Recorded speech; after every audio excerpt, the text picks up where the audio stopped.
Going down. We are live. What it do, KTTV family? And welcome to the first edition of Talk About It Tuesday on LinkedIn Live. I know when we think about LinkedIn, we think about the business side of it and everything, but I will tell you, they have changed the game and they have approved me to go live on here on their business platform. So we're going to talk about it today.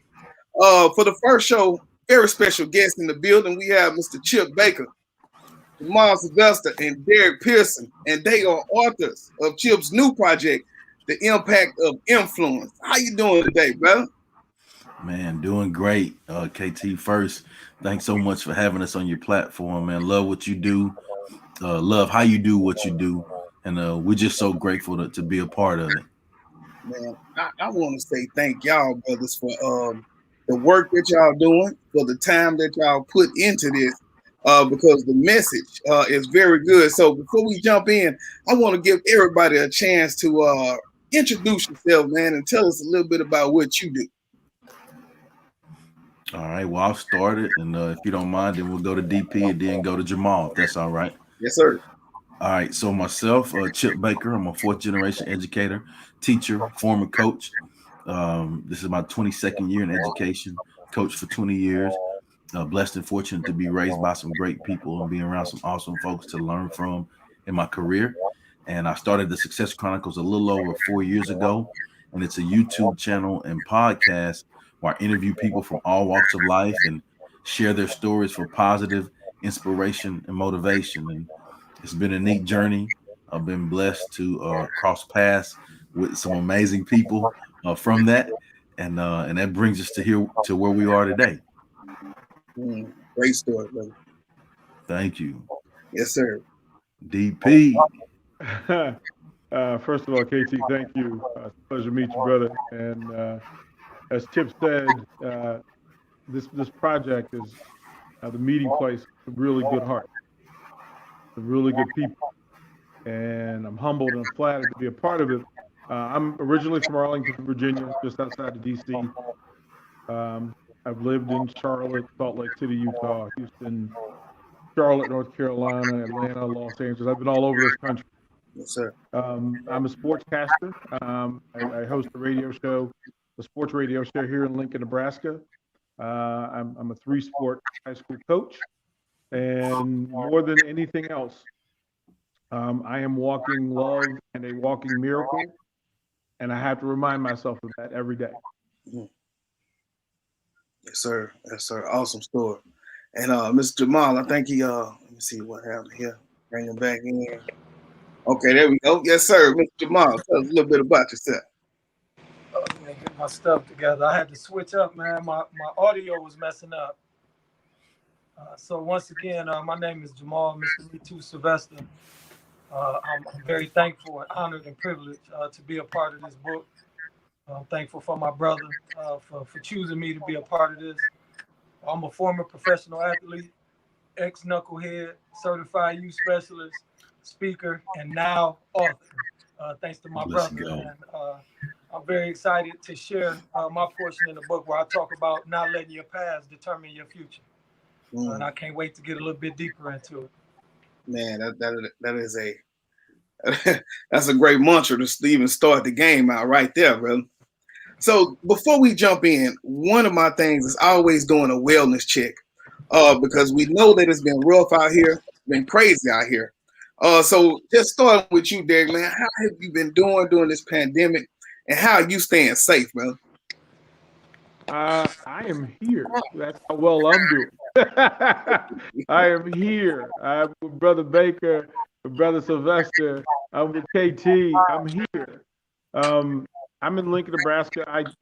We were essential workers, so I had to get safe and stay safe. We broadcasted from behind plexiglass to stay safe. Mentally, like, I'm a hugger. I miss hugs. I miss contact, but the hugs can't be more important than life. Yeah.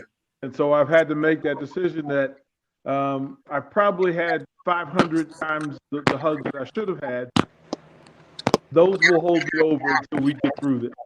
And then we can hug. This tour I'm looking for, this book signing tour, I'm looking forward to being able to engage, interact, and actually do this. But I'm still mentoring, always loving, so I'm not worried about it. Mm-hmm. Yes, sir. And what about you, Chip? Man, it's been a good time for me. I try to look at the positive side of it as when have we ever had time like this? All of you guys are involved, with education or doing things for people and giving service. In our life, when have we ever had time like those old, like those grandmamas used to say when it was storming and stuff outside? Boy, when have we ever had time to get somewhere and sit still? Boy, get somewhere and sit still. Yes, sir. Right.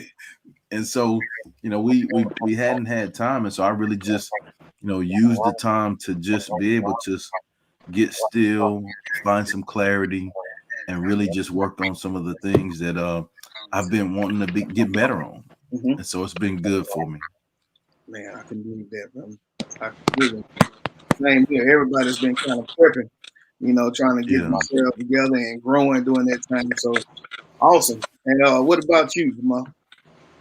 Man, it's everybody got the same story. None of us was expecting this. None of us expected to be in this long. But Chip, you got to grow through your go through. And I think that for me, it's they say that time is the one thing that we can never get back.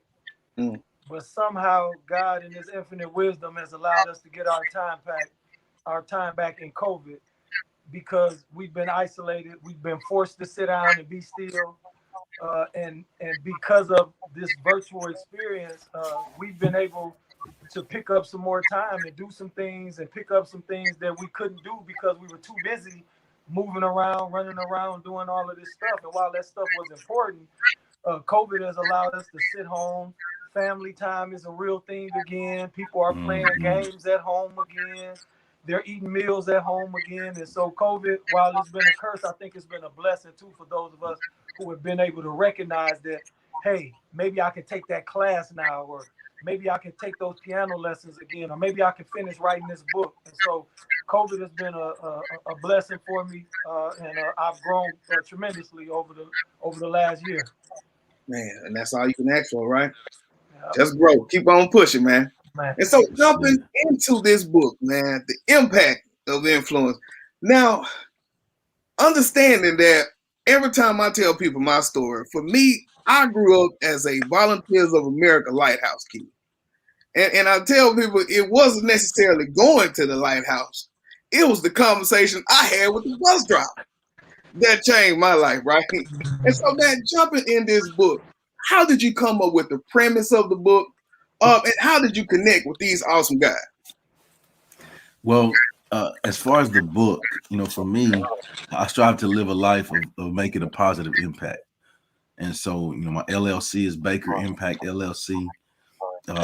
Everything I do is based from that premise.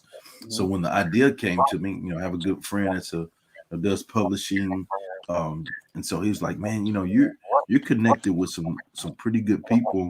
You've crossed paths with some awesome folks. You ever thought about putting some of those people together and having a book?"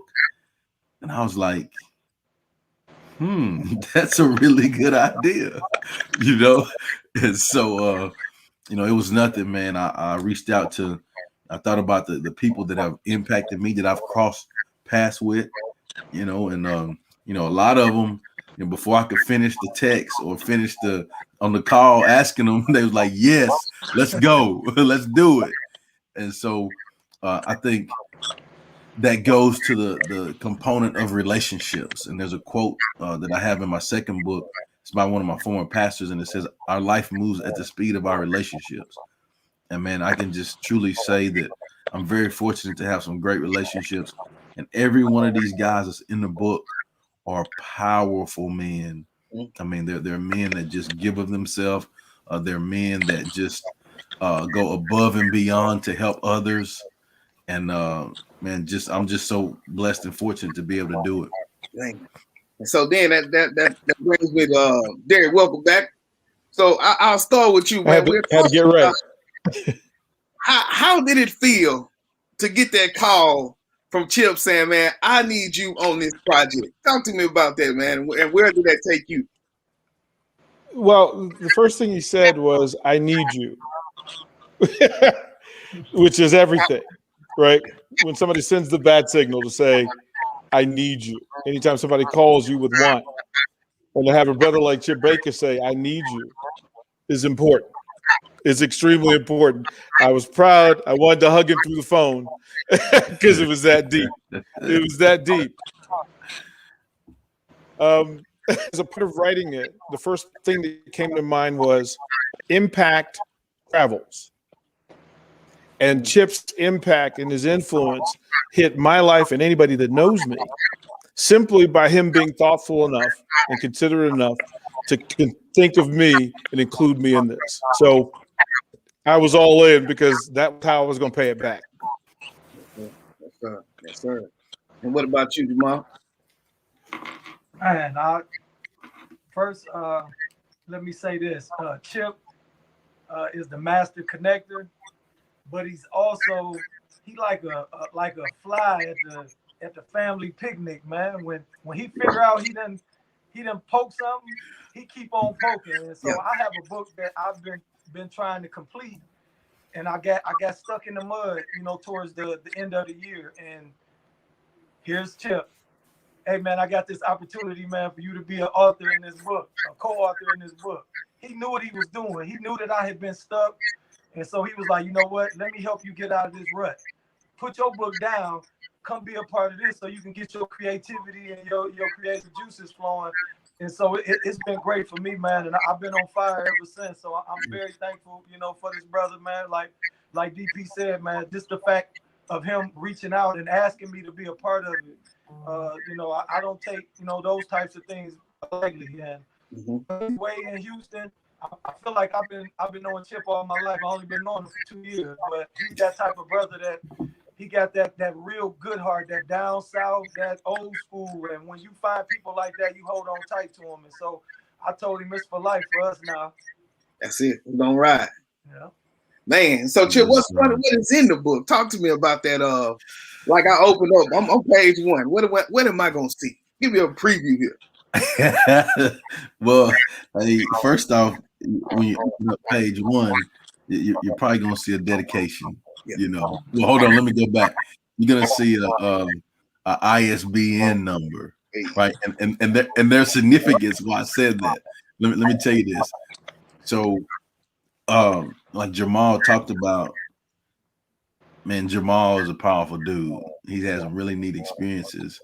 And there's a few other guys in the book that this is their first book as well. And really, like he said, that was intentional. Like, man, like I know, like them cats bring some heat. Like, I hung with them, I hear them speak, we talk, like they have heat in them. And I just wanted to, like, I try to give them an opportunity to do that. Come on, dog, do your thing, and that's what it's about. But I say ISBN number because it takes me back to my first book, right? And like I would write and go through the process and turn it in to be edited and get it back and check it out, pick the cover and do all of those things.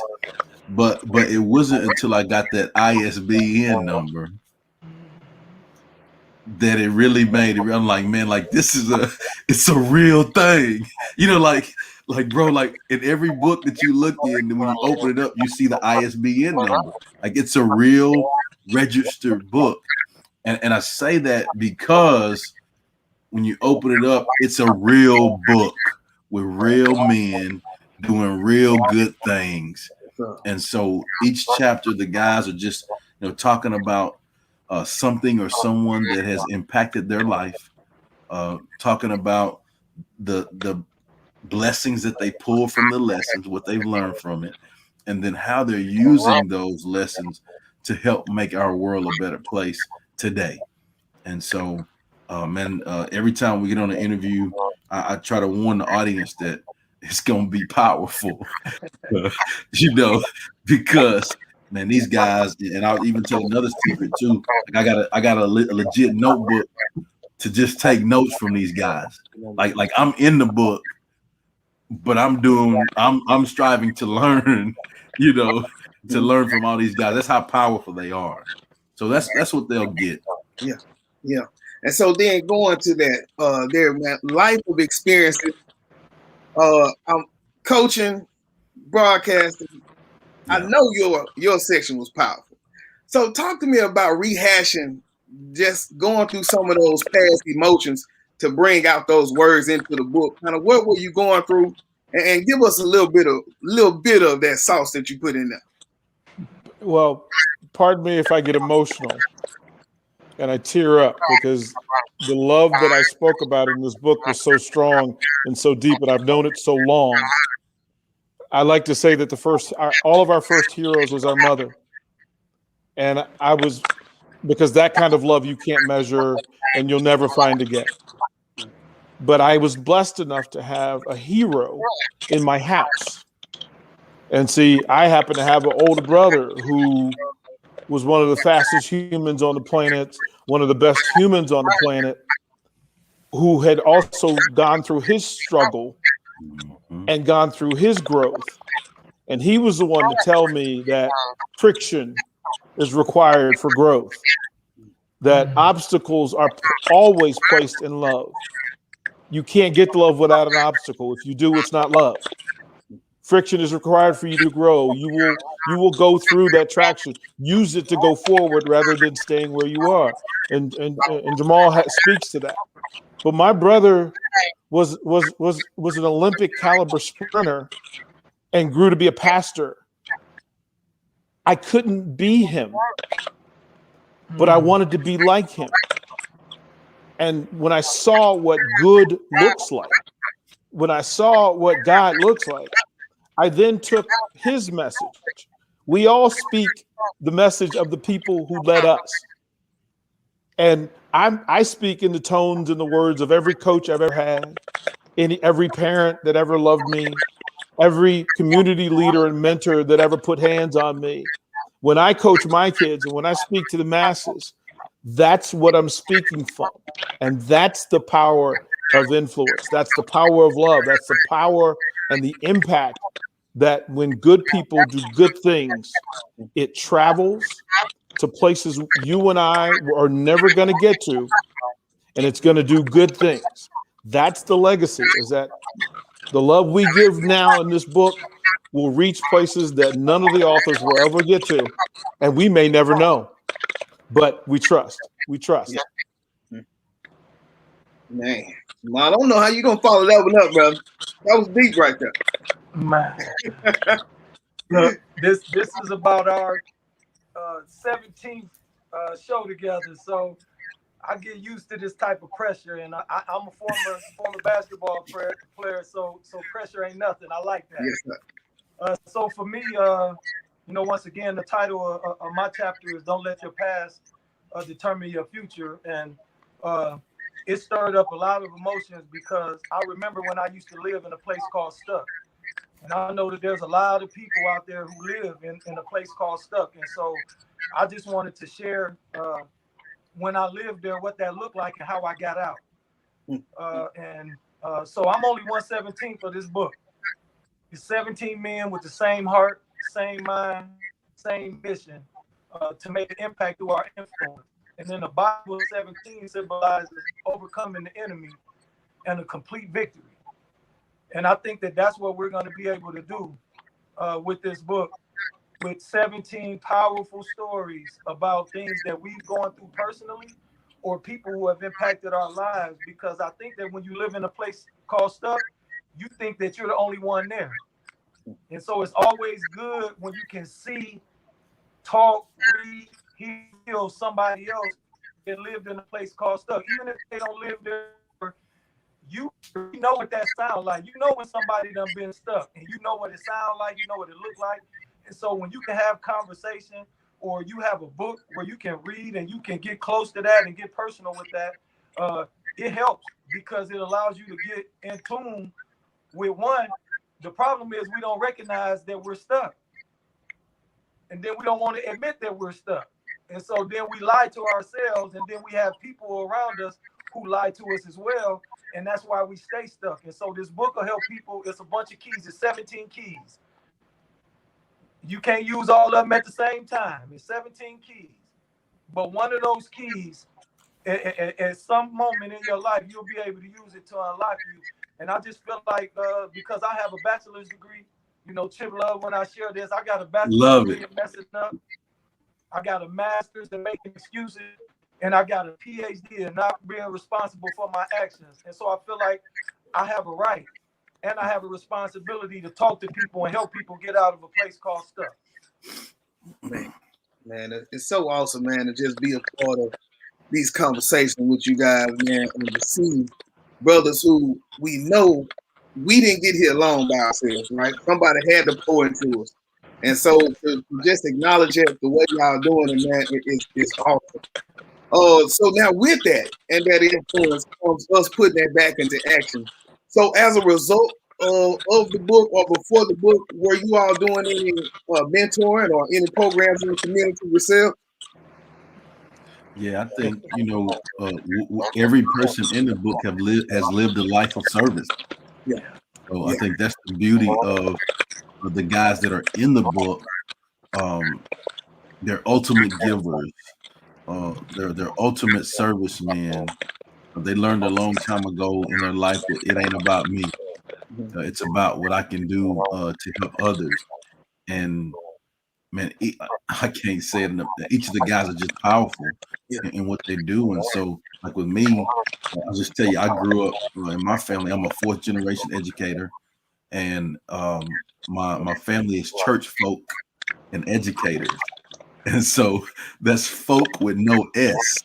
So, like it's for real. Like we was in church from can till can't, And so and so, when you have, people that in church, because my mother was a minister of music in our churches, and my grandmother was too as well at the different churches that she played at. But those people showed me that we have to live a life of giving service, right? And that's all I know. And so, I've done, community things, I've done, education is giving service, and so strive to not even just do that. I strive to do more. In everything I do, I try to operate in a service with a servant's heart. Yeah, we got to, man. It's all about giving back, relationships and giving back. And so what kind of programs are you instituting in your neck of the woods, Jamal? Get him, Jamal. So for me, I do a lot of work with 16 to 24-year-olds and athletes because I struggled. I had a great college career, but I struggled. And when you're a first time, everything, you're first time to graduate, you're first time to leave home, you're first time to go to a college, all of those first, man, when you don't have a blueprint or you don't have anybody to kind of guide you and walk you through that, man, it's rough, man. And what I didn't realize was I went to college to play basketball. And so, the saying is we're student athletes. Well, when I got to college, because I was so sick and tired of my situation that I put everything, I got to go to the league. So I wasn't thinking about school. So I became an athlete, and I struggled. And so while I was there for 4 years, I only played one full season in my entire 4-year career. I found a way to get kicked off the team for something. And it wasn't because I didn't want to be there. It was because I didn't know how to be there. And typically, we have steps, we have plans, we have strategies to get somewhere. But what we fail to do is have a plan for when the plan works. Yeah, man. Yeah, that's it. That's it right there, man. It's like what's the plan when the plan works, man. Boy, that was a powerful right there, man. And so, Coach, I know you got something up your sleeve out there, man. So talk to us about everything. Well, I wish I had coached Jamal, because a part of what I wanted to do and I've coached in Houston and Utah and DC, etc. And what I wanted to do was give my student athletes the tools that they need to succeed at everything rather than the only thing. And see, I had to base and make the decision that, listen, we're all a collection of coaches, a bunch of coaches over time. We came up with a study program. And within that study program, for every 2.0 student, there's a 4.0 student that has the same amount of time. Mhm. We all have the same 168 hours a week to accomplish the things we need to accomplish. But nobody teaches us. They say study, but they don't tell us how. They don't tell us to focus, but they don't tell us why. And then they give us direction without setting the GPS in the first place. So I created a study program which made student athletes check in with the teachers. It gave them a plan. It let them break down what they did with the 168 hours a week. They would report each week. We never got past that we never had that 23rd hour of chaos because we had blown the 23 hours. See, we had a daily check-in. We had the 4 fence posts that none of the nonsense could get outside the gate. And here's what happened. I've coached 3 sports at the high school level in 5 states. Across the board, 78% of my student athletes became scholar athletes. They all achieved a GPA of 3.5 or higher. And that's in every sport. And here's what else was funny. Because they were connected to a goal that they all were working for, we also won 78% of our games. And I never had to talk about winning games, and I never had to talk about grades because the system gave you a GPS on how to step by step your way through your day, through your hours, through your week, through your month, through your semester. And it saved the kids all the trouble. It saved the parents that drama of the phone call, and we all know that phone call. We don't have that phone call. The phone call we get now is, thank you, coach. Yeah. We're proud of him. We're proud of her. And I would much rather have that phone call than the other. And that's the mission. Wow. Yeah, awesome, powerful responses. And like I say, I knew that was a loaded question. I know Chip had already talked to me about the work y'all do, man. But I want to make sure that everybody who watching this and going to check this replay knows the good places. And I was on a panel last night, and it talked about Black America since the Floyd situation, since all of the things that have been going on. So when we're thinking about influence, we're thinking about being that person in our life. I want to even present that question to you all. And I guess, Chip, you can start out with that. Okay. Where have we been since that time 1 year ago? Do you think we've moved forward in? With anything, I don't think we're ever where we want to be. Yes, sir. Right. But thank God we're not where we used to be. So in saying that, I think we've made some growth on some things. I think there's some people that wouldn't normally speak up about some things that have spoke up about some things. I think there's been some people that have viewed things in a different light, but see them from an empathetic light, understanding like now. So I think when you have those two that come together, I think we're closer. But of course, like anything, we're not. I don't think we're quite where we need to be. But I'm so grateful for the growth that we've had. Yes, sir. Yes, sir. And grateful for the sacrifices. I hate that it had to be like violent things like that. You know what I'm saying? But grateful for the sacrifices that others, like think about. It makes me think about like Black History Month. Like think about all of the sacrifices that all of those people went through just for us to be here to do this. Yes, sir. Yes, sir. I mean, just oh man, like it takes my breath away, you know. And so I'm just grateful for it. Mm-hmm. What about yourself, Derek? It's funny. A year ago today, I was giving a TED talk, and the virus was just beginning to become the thing that we actually knew it was, rather than what we thought it was. In that talk, I spoke to us being more alike than we were unalike.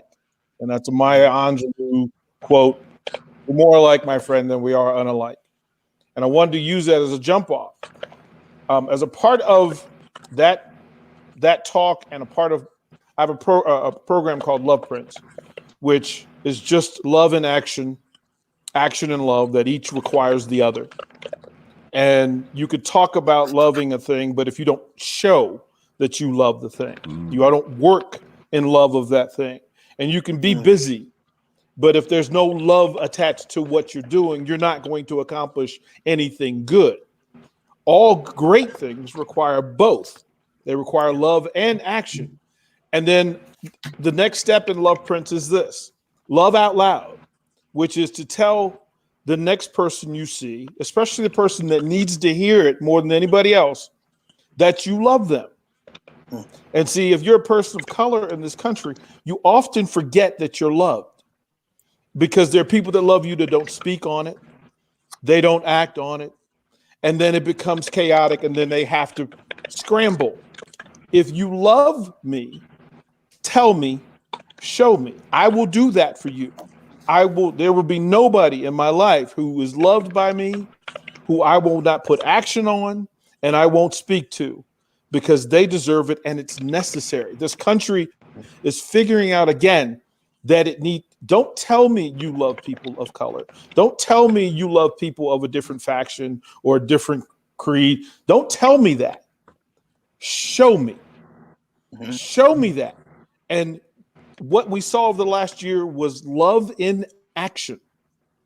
And each one was actioning in love for a greater good. It was necessary, long overdue, and we're not done. Love does not end. Love does not stop. It has no time limit. It has no restraint. So if we remember constantly, the next time it gets quiet outside, do you love me? Do you love me? America, do you love me? Neighbor, do you love me? Boss, do you love me? Friend, do you love me? Because that will fix everything. Think about it this way. At every moment in American history when things got chaotic and things got messy and things got bitter, it was love that fixed it. It was love that got it right. It was love. When love is put in the GPS as the final destination, and it tells you where you are and how you're going to get there, all of them better be love in order for us to get right. There we go. Hey, that's that pressure again, Jamal.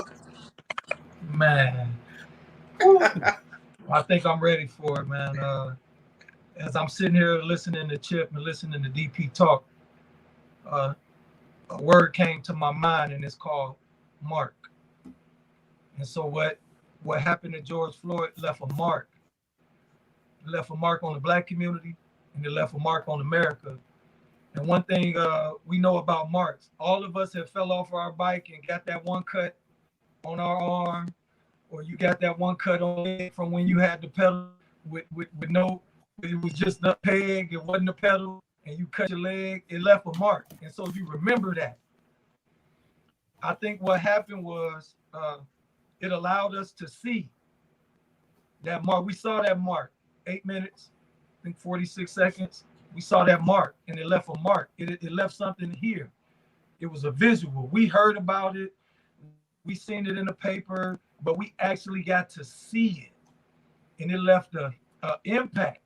So when we talk about leaving a mark, the people in history that have left a mark, they were great impactors. Martin Luther King left a mark. Malcolm X left a mark. Madam C.J. Walker left a mark. Harriet Tubman left a mark. And we'll never forget the mark that they left. They've been long gone.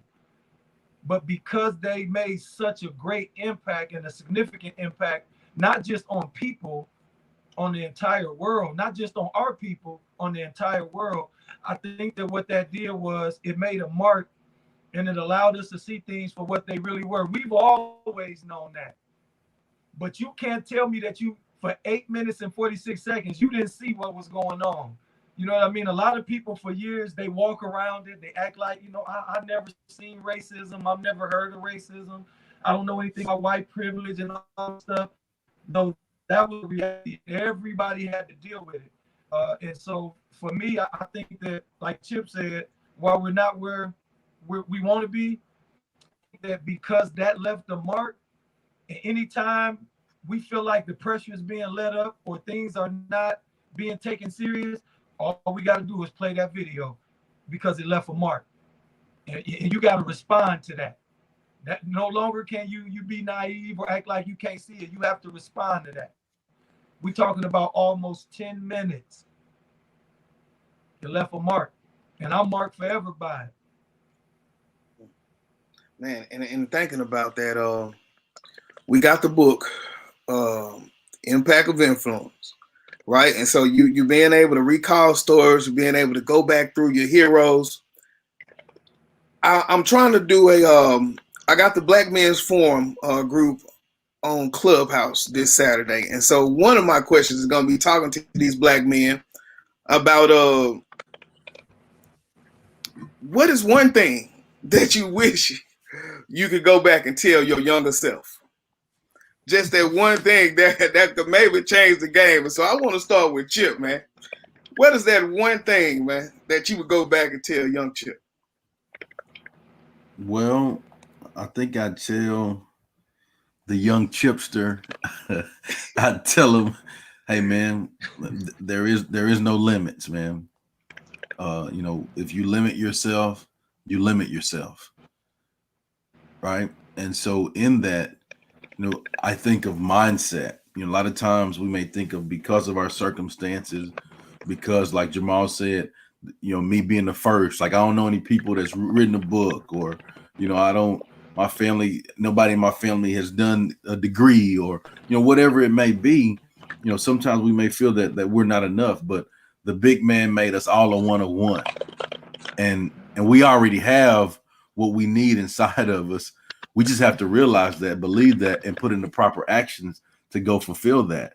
And I'm telling you, everything that I'm doing now, everything that I've been blessed to achieve, these people that I've been blessed to cross paths with, like growing up, I didn't really know a lot of people that had done any of that. Right. So what if I had limited myself, just to remind myself, hey, man, hey, it's no limits. Like, what do you want to do? Go do it. What do you want to be? Go be it. What do you want to see? Go see it. And there is no limits, man. Like it's no limits, right? And that's what I think I would tell the young Chip. There is no limits. Man, you sound like me preaching to my boys club, man. Tell them, man, whatever you want to be. I'm so thankful for Obama. You get to see that. Yeah. He look like you. Yes. So thankful for the young ladies when we talk about our girls club at school. And I'm so thankful you get to see the VP. You can do that too, and so just seeing those people, I try to bring in doctors, bring in dentists, to just let them see anything you want to be. We brought in the bomb squad one time. Talk to the brothers. Crazy. This is what you can be, man. So hey, all right, I won't even put that pressure on you, Jamal. You give it to me this time, man. What would you say to young Jamal? Man, young me, I would say that opportunities have expiration date. Mm-hmm. Opportunities have an expiration date. And if young Jamal would say why, because I know he would, because he was a knucklehead. I told you I'm an ex-knucklehead, so I know me. Then I could share, the why, because I've been through so many things. And when you're young, you think you got all this time. I thought that it was going to be there forever. I thought that I was going to play basketball until I was 40, 50 years old, man. And I broke my kneecap when I was 27. And it left a mark. I got a scar on my knee that go from the top to the bottom. And I'm marked, and I was impacted by this injury because here I went from, I have $100,000 scholarship, $100,000 contract to play ball in Taiwan. And in an instant, I lost everything. I never got to touch a penny of that money. And so I would tell him to, whatever opportunity, recognize your opportunities, take advantage of your opportunities, understanding that they all have an expiration date. And nothing lasts forever. For me, I try to squeeze every drop out of anything now. because of that, because it impacted me that much that I don't allow opportunities to, no matter how big or how small, I don't let them slip by. And so I cherish that, and I think that would be the biggest thing that I would tell a young me. Man, that's a good one right there, man. That's like a T-shirt. Opportunities have expiration dates, man. And you got to, and then I hope you ask me why I tell you that. You don't. Come on, Coach. This is two-part for me, because the first part I grab young DP and go, man, you ain't gonna believe this. Yeah. I know who you think you are, but you underestimated God, young man. God had a much bigger plan for you than you could ever. He dreams bigger for you than you could ever dream for yourself. And I found out late in life that I didn't know a lot of who I was. I didn't know, my last name is Pearson, but by blood, I'm a Garner. I didn't find that out until I was 55 years old. I didn't meet the other, like I grew up in a house with three brothers and four sisters, not knowing that I had three more brothers and two more sisters.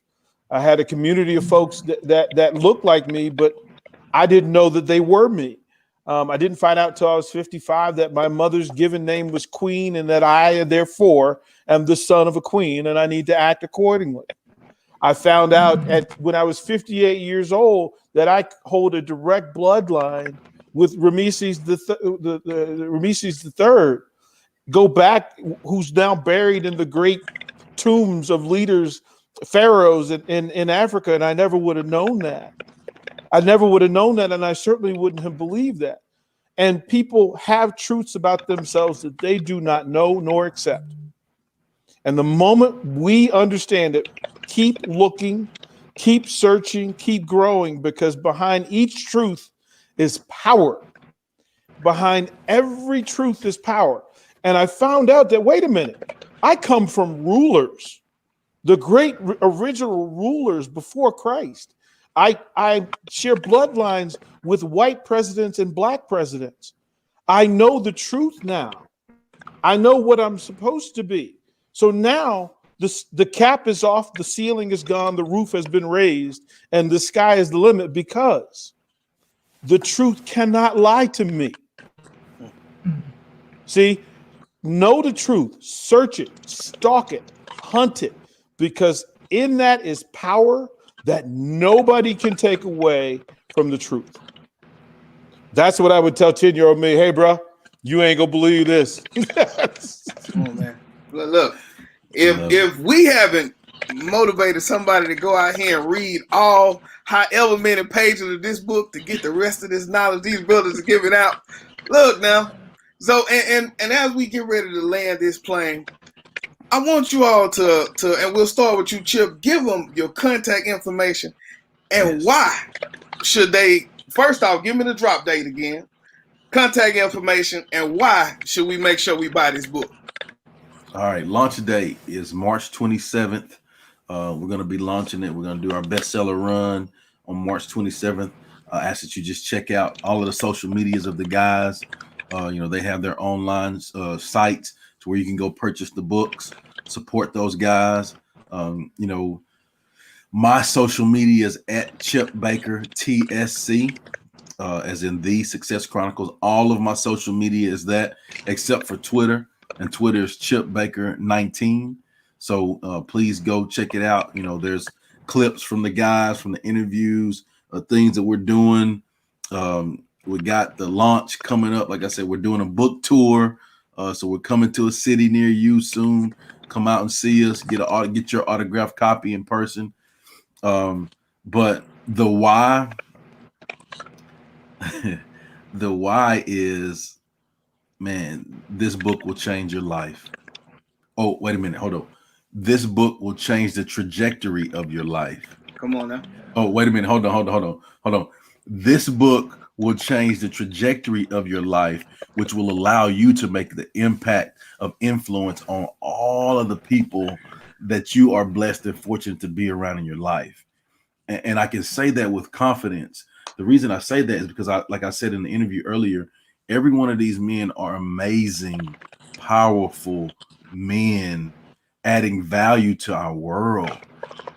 And every chance I get to be around these guys, like I learn from these guys. So I know, just like in the interview you've seen, like, there's been just with these two guys, just those bombs that they drop, blow you away. Just imagine what the book is like. Yeah. And it's 17 guys. So for me, I think that's the why. Come on now. Let's go. What you got, Coach?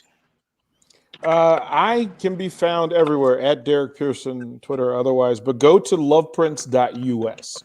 LOVE Prince, PRINTS.us. It's where love lives. There are great stories, they're powerful stories. The book will be available there. There are 2 TED Talks that I got to give. One was about sports and heroes, in that we make a mistake in our lives by waiting for heroes rather than creating them. And I wondered, that's the job of a coach, right? We sit around and we process it, but as coach, I can put capes on young men at a high volume, at a high frequency, and that's the beauty of it. And then in the second one, it's called An American Face. And I'll ask anybody that sees this, and I'll ask you this. If I ask you to think and in your mind, lock into the American face, the American face, the people that you think of would be presidents, lawyers, doctors, educators, etc. What I ask you is this: how come you did not think of yourself? See, that's the miss. That's the miss, because our faces look like the real American story. See, our faces tell the stories of all America's secrets, its greatest moments, its steepest hills and its deepest valleys, but also its greatest victories look like this. And I wanted people to recognize that, first of all of us, every human on the planet shares 99.9% of their DNA. It's the same book for 100 pages, except for in a couple of pages, somebody says car instead of automobile, somebody says H2O instead of water. It's in the 0.1% that we have all the differences. And if it's good, you should lean in to the 0.1%. But don't let anybody tell you that all those history lessons that you were taught back in school weren't about you, because they were.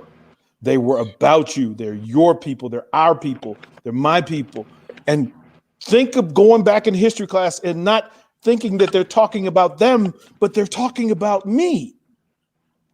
They're talking about you. So I wanted people to think from that theory. Come on in. I told Chip, he has this aspiration to become a TED talker. You know what? I'm a TED mentor now. I broke the matrix. I know how to do this. I want people to be able to tell their stories. I want people to realize that the limits that are in front of them, there's nobody in your line but you. There's nobody that has your order. Nobody can get in your way but you. Get out of your own way, straighten your back, put your chin up, chest out, and step. Man. That's why they need to get the book. Yeah. That's one of the reasons why they need to get the book.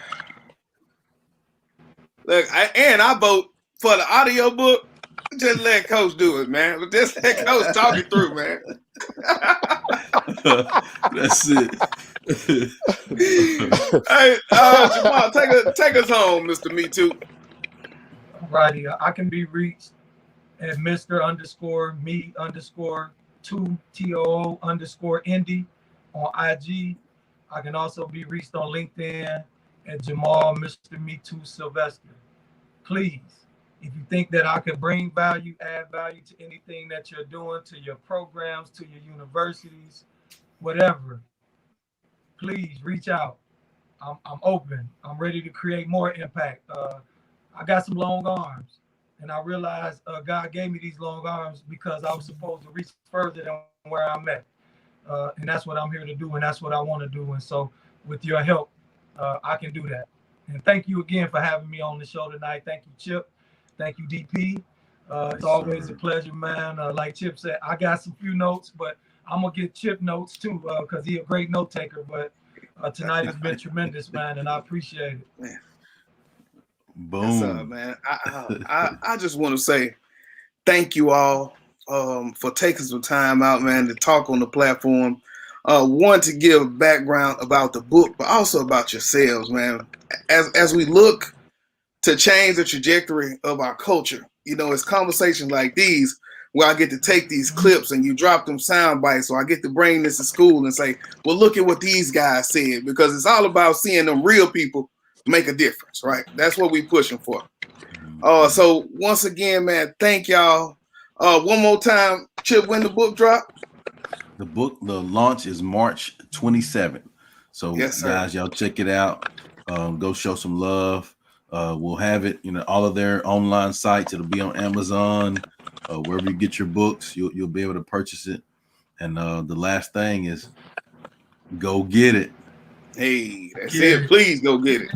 All right. I want to say everybody who participated in the chat, thank you for chiming in and being a part of such a great conversation. This is the first live edition of the Talk About It Tuesday on LinkedIn Live. Man, I'll see y'all next week. This is KT for KT TV signing out. 100. Thank you, KT.